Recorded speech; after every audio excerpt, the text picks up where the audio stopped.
Hey guys, what's up? It's Nick here with a Nick's Topics video, and after about 2 weeks looking into this, I'm going to be starting the next topic.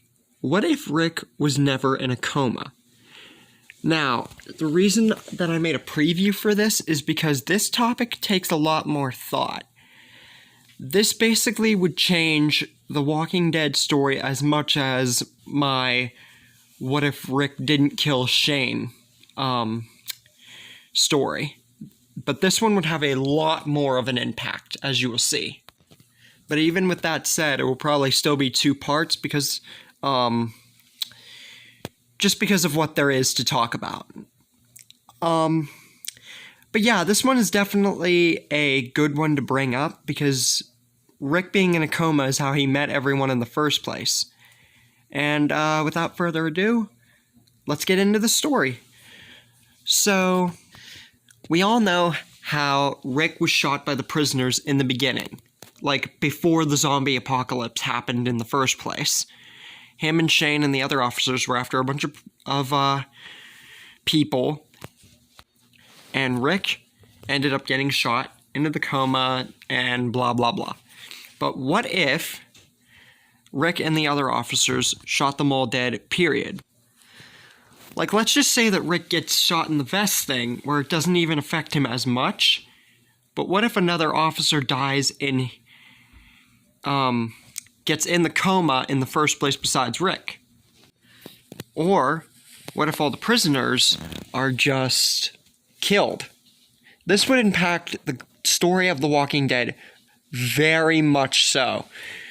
For one thing, Rick and Shane would be on much better terms with each other because Shane wouldn't be leaving behind Rick in the hospital, and Rick would actually be around to see Lori and Carl and get them to safety to Atlanta, or at least attempt to.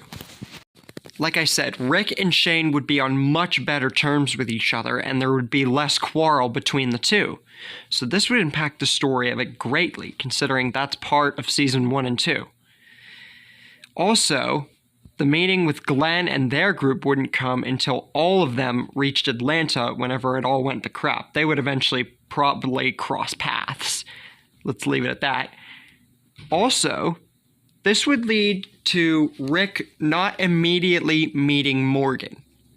Now, Morgan and Dwayne probably, I even think that they were going to go to Atlanta at some point because their food and their ammunition was running scarcely low. But because of not meeting Rick, they wouldn't get the stuff that they needed. So I think that Morgan would still be part of the story, just later on. Also, because of Rick being around, Judith would likely not be born because Shane and Lori wouldn't be,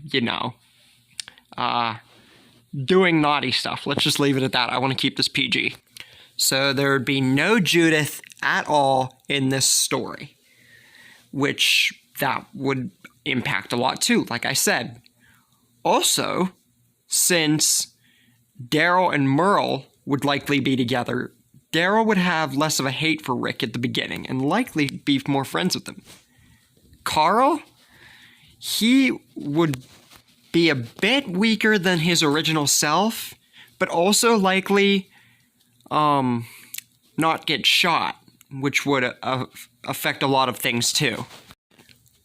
Also, since Rick and Shane would be around, I think that Sophia would also remain alive, which would affect Carol's character more so too. This would probably also lead them to not go to Herschel's farm, which means Glenn would never meet Maggie, there would be no Herschel Jr., and, yeah, they would either die from a massive horde of walkers in the barn, or whenever a later herd comes and kills them. Merle would also still be around.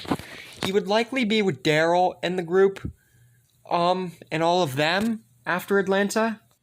But I think that if Merle and Daryl basically would either go off I basically think that Merle and Daryl would actually go off on their own.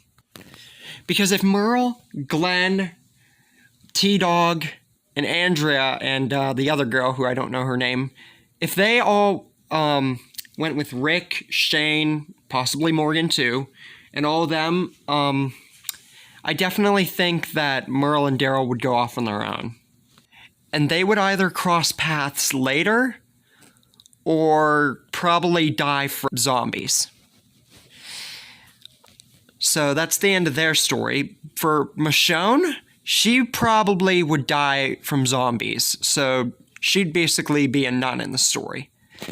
So basically, if they never went to Herschel's farm, they would basically go to the prison and live there. But since Merle, Andrea, and Michonne weren't with the governor's place would pretty much remain alone. They would never know anything about the governor, basically. So I think that the governor's place would either be overrun or they would just live happily. Eventually, in the prison, Shane would grow more tired of the way Rick tried to control things, and eventually comment on this. This is where their friendship would start to bend a little. Far more than before. And also, Dwayne would still be alive. Since, Morgan and Dwayne would leave eventually and be with Rick and Shane. This would impact Morgan's character. So he would likely not get the stick and probably not even meet Eastman. So this would make him a better character. We'd also probably not get Tara in the story. Now, I know before she was part of the story being like a savior for Negan in my What If Rick Didn't Kill Shane. But for this story, I think I'll leave her fate undecided. Either overrun by zombies or just living, trying to survive. The group would eventually cross paths with Abraham, Rosita, and Eugene. Messed up their names there. And they would all eventually go to Terminus. Now, I think that Sasha, Tyrese, and them would be with Rick and them at the prison. So that would go accordingly. They would leave whenever, a virus would start affecting them. Now, at Terminus, Dale, Andrea, Tyrese, T-Dog, and Lori. I say Lori because even if Judith wasn't made her character, she'd probably die around then. And Gareth would hold the others hostage. Because, cannibals.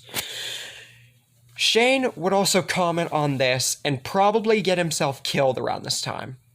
Less character development, sadly, because he didn't get through the experiences in my first story. The group would eventually meet with Father Gabriel at his church.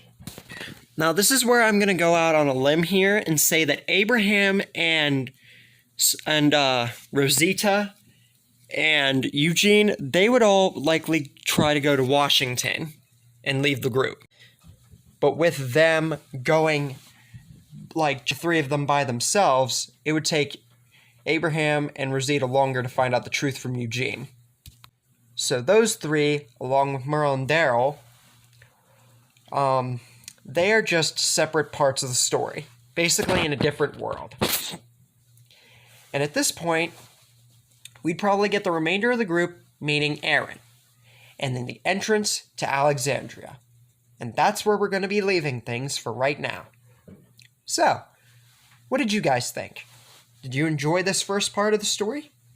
Leave a comment down below on how you liked my first part to What If Rick Was Never in a Coma.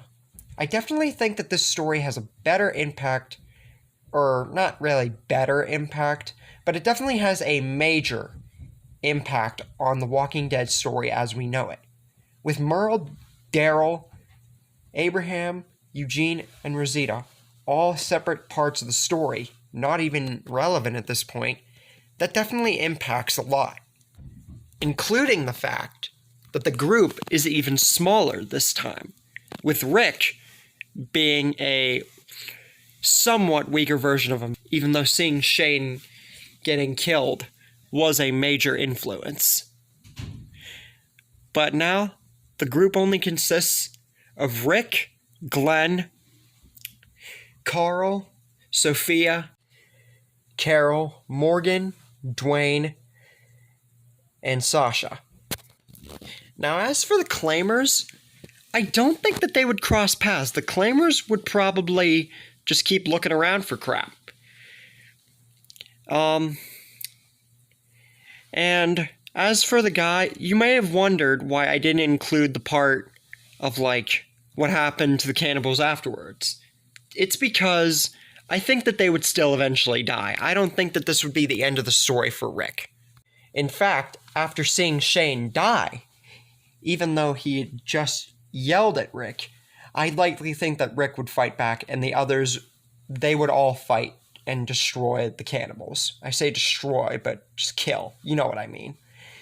But yeah, with the group being a heck of a lot different, how will this affect the story? Find out next time, and I'll see you guys tomorrow on my book review channel.